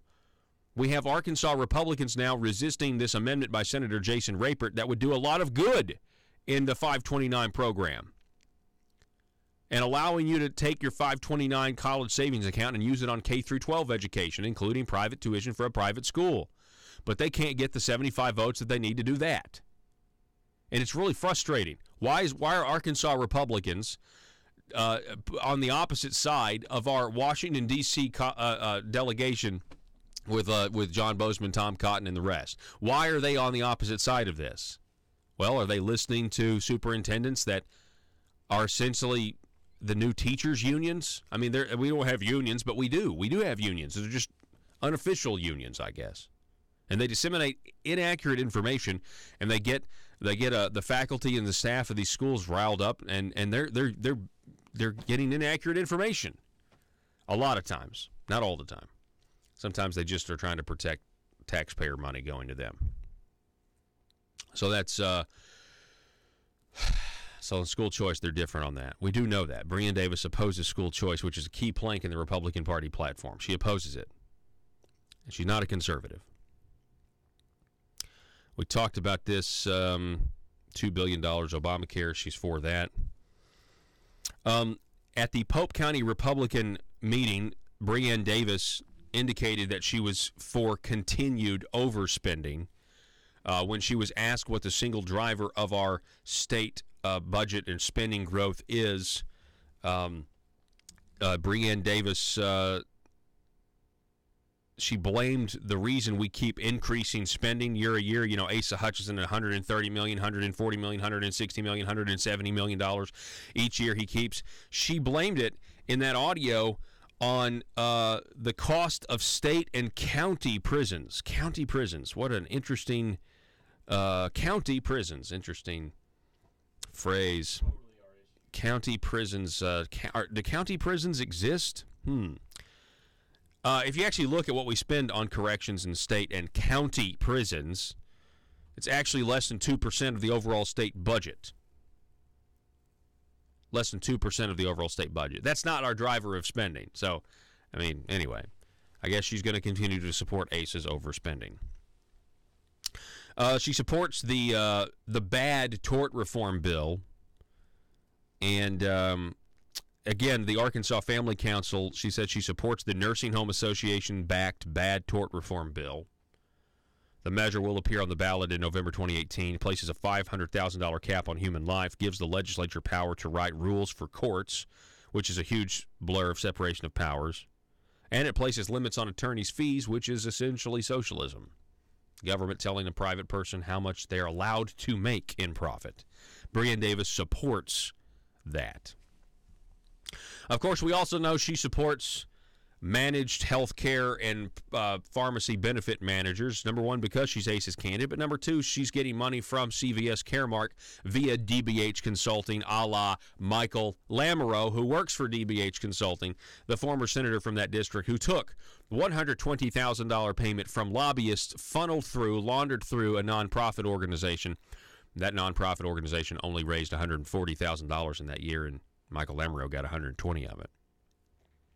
So, obviously, we also know that Asa Hutchinson supports, and the Chamber of Commerce supports, a new internet sales tax, which would grow revenue, put more revenue in the government, $1.5 million additional per year from the Arkansas taxpayers if passed. You've got to assume that Breanne is going to support that. And, you know, she's welcome to come out and say that she doesn't. But you got to assume she's going to be for the higher taxes there. Of course, the chamber is for it because they claim somehow giving the government more money is going to save local Main Street businesses, which is not true. Giving the government more tax dollars doesn't mean Main Street businesses are going to do better. Taxing the internet doesn't mean, well, I'm going to run out and buy local necessarily. I'm probably just going to pay the tax and keep shopping online, which is actually what the government is counting on. They don't really care about small business. The government is actually counting on people continuing to shop online so that they reap the benefits and get the taxes from it. So you also have to assume that Breanne Davis is going to support the gas tax increase that Asa Hutchinson supports, which is that's going to take another $217 million in additional revenue from us, the taxpayers, and send it to the government, supposedly to pay for roads. It has nothing to do with our driver of spending Medicaid expansion. Pay no attention to that. What else? Also, you have to understand that Democrats are out voting for Davis. Hillary Clinton supporters are voting for Breanne Davis. They're encouraging others to do so, seeing her as the one with the views that most closely align with theirs. They call her the centrist choice. you had this Facebook post that we tweeted out where a Democrat with a Hillary Clinton Facebook profile pic is saying that they're trying to sabotage Bob Bailey. They call him a gun nut. And they want you to support Breanne Davis. Also, interestingly enough, I'm pretty sure Breanne Davis supported Courtney Goodson. Yeah, when Courtney Goodson was trying to run for the Supreme Court Chief Justice seat, and she lost to Dan Kemp, there was a lot of, you had the Democrat Gazette do some actually really good reporting on Supreme Court judges and trial attorneys and things like that. And then, of course, you had that website paid for by Judicial Crisis Network, which was a Washington, D.C. group, Outside Money, right? Oh, it was so bad. But actually what they were putting out was facts. But, yeah, Breanne Davis was for Courtney Goodson. And you see, I've got this flyer that I saved there. And you got all these issues here. Look at that. Arkansas Justice Courtney Goodson accepted a trip to Italy worth $50,000. Anyway, you see that there. So that's a thing. That's Breanne Davis for you. Oh, and here's the latest. Breanne Davis. Somebody apparently picked this up out of the trash, and they sent it to me. Breanne Davis flyer. Joe, throw this up there for everybody. This is Breanne Davis's Second Amendment flyer. Oh, my goodness. I can't believe this. This is great. This is great. Can we zoom in so we get people to see this a little bit better? We need to zoom in on the wording here. Yeah, there we go. All right. It says Breanne Davis for State Senate. And then she says, we cannot let anti-gun liberals dictate how and what we do as sportsmen and women here in Arkansas. Wow, Joe, can you believe why did she say women? Why not say sportsmen? But sportsman it includes women, I think. Yeah, I'm a sportsman, whatever. No, it doesn't. I know it's social justice warrior, PC police. But why did she start out saying that? Yeah. We cannot let anti-gun liberals dictate how and what we do as sportsmen. Now, first of all, the Second Amendment is not about hunting. It's not about hunting, Breanne. District 16, are you looking at this? When she says she's for your Second Amendment rights, she thinks it's limited to hunting. Otherwise, she would denote it. And it goes on to say, Breanne Davis will always vote to protect and preserve our Second Amendment rights. Scroll down. Let's get all the big print. Then it's Breanne Davis, vote in March. Let's see here. We'll fight for your constitutional right to keep and bear arms at every turn. Now, scroll up. Then she's got these photos on the right side of this flyer, and it says that her husband, John, is a lifelong hunter, and he is proud to have him she is proud to have him passing the same rights and traditions passed along to him to their children. And then they got photos of their kids on here, which is just it's not a good idea. But scroll up, and the first thing we have is they're hunting pictures. That's all they are. You got hunting pictures here. You have a picture of a child holding a fish. Someone tell me why a photo of a child holding a fish is on a Second Amendment flyer telling how you support the Second Amendment. I mean, I guess there's the possibility. Aren't there? Can't you go fishing by shooting them? Is that a thing? I guess. I don't know. It's not around here. You can fish using dynamite. Yeah, I don't know. That's just very odd to me. That this is her version. This is what is acceptable. This is how, by the way, this is how Democrats used to run and be pro-Second Amendment. They were pro-firearms regulation, but they were pro-Second Amendment by putting pictures of themselves hunting. That's how Asa did it. This is a play right out of Asa's book. When Asa was running, go look at his YouTube page. Go look at his pro-Second Amendment commercials that he ran. They were pictures of him in the woods with a shotgun. And in some sort of hunting getup. Somebody writes in and says, seems fishy. Yeah, that's exactly right. That fish, holding up a fish. Oh, yeah, I'm for your Second Amendment rights. Here's a family member of mine holding up a fish that I caught. What? What are you talking about? That's crazy. From a conservative standpoint, that, first of all, not even a conservative standpoint. Do you not know what the Second Amendment is? It's not your right to keep and bear a fishing pole, or to have fishing hooks, or to have good, have good bait. The right to keep and bear tackle. That's not what the Second Amendment is about. And so when she says it's their traditions, their hunting traditions, no, it's a God-given human right to have a gun or to be able to protect yourself and your family, to keep and bear arms. It's a God-given right. And she's putting this out there. This is nuts. Whatever. I guess my point is they can't even, and I'm not going to say that, because if you actually know what you're looking for here, they're being pretty honest with you about what they think the Second Amendment is. And they don't think it's a right from God. They think it's something that the government regulates and gives back to you with strings attached. That's what they think it is. There's no sport more regulated in this state than hunting, by the way. That's an important point to make. There's no sport more regulated in this state than hunting in the Arkansas Game and Fish. Back in a moment. iTex is your first choice for cost-effective IT services. Protecting your business means protecting your data. Are you tired of unpredictable and expensive spikes in IT spending? Using iTex will prevent downtime and loss of employee productivity, and do it all with an affordable, predictable budget. iTex is the premier managed service provider for small and medium businesses. They help their clients put IT to work to earn your business more money, and you should contact them today for a free consultation. 870-336-9778. That's 870-336-9778 or itexusa.com. If you're like me, you believe that small business is the heart of Arkansas's economic engine, and it should be viewed that way by the politicians in Little Rock. Conduit for Commerce also believes, like you and I believe, policies that achieve less regulation and lower taxation help small business in Arkansas thrive. Other policies like small, constitutionally consistent government and reducing citizen dependency on government keeps it from growing and expanding its influence on our daily lives. Conduit for Commerce works every day to educate the general public and legislators on these important priorities in the name of Arkansas small business.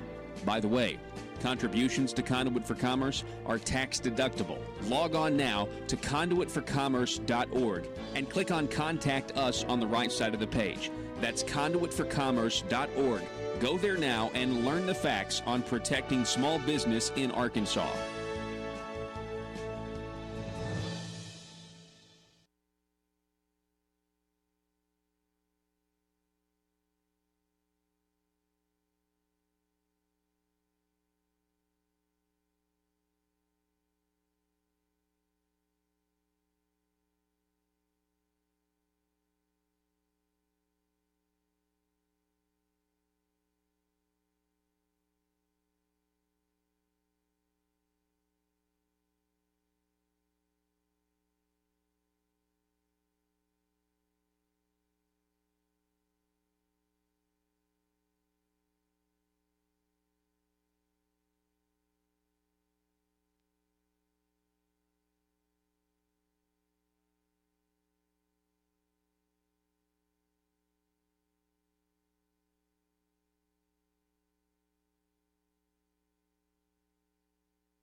Need your daily news fix? Don't forget to tune in to Conduit News Radio with Paul Harrell.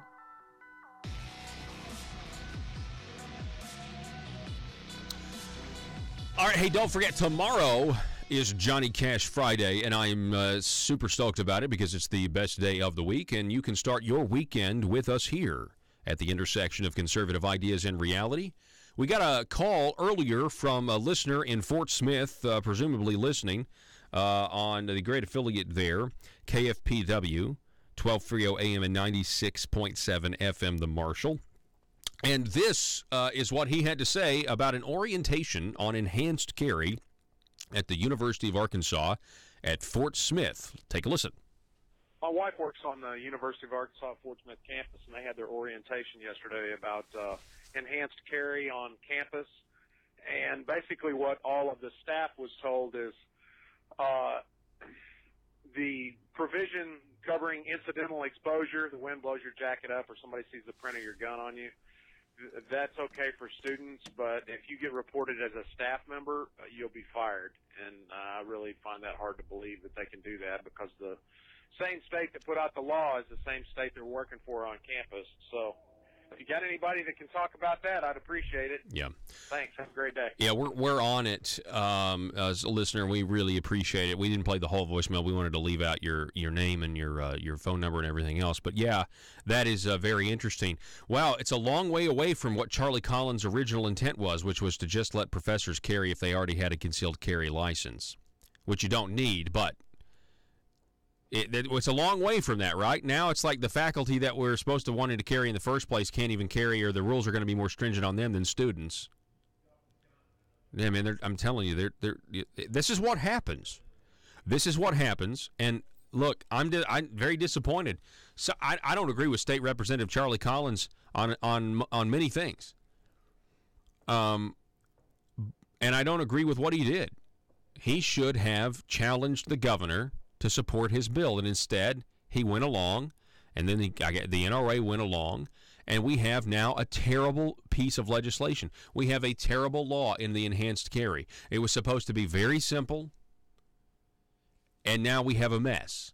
And that mess is because they contorted themselves to try to bow and please ASA instead of just doing what you wanted to do and do what would fit into the law a lot easier.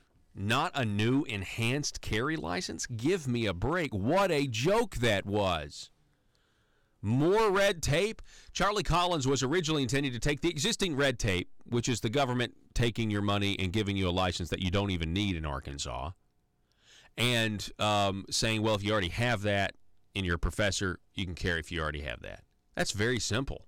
That's very simple. That's not creating more red tape. That's actually loosening the restrictions on where you can use it in the existing red tape. And they go from that to, no, we need a new license with new fees, new training, more state police, more money, more, and ACE will be happy with that. And, by the way, we're pro-Second Amendment. We're pro-Second Amendment. We're pro-Second Amendment so much so that we believe in a welfare program so that every man, woman, and child may have a fishing pole so that they may fish, because that is what the Second Amendment is about. It is about fishing and hunting, eventually, if you want. Let's go hunt some fish. Joe, let's go hunt some fish. Anyway, folks, I really appreciate you listening to the program. And we're going to be back here tomorrow, Johnny Cash Friday. We're going to be here bright and early at 6 in the morning. And we appreciate you starting your day with us every morning. We also appreciate you starting your weekend with us on Johnny Cash Friday. We'll be back here for Johnny Cash Friday. Arkansas, this is all available over at conduitnews.com. Get the audio podcast, get the video podcast, get it all at conduitnews.com. And as always, like us on Facebook, facebook.com/Conduit News, and subscribe to the YouTube page, Conduit News. I'm Paul Harrell, Arkansas. Be safe.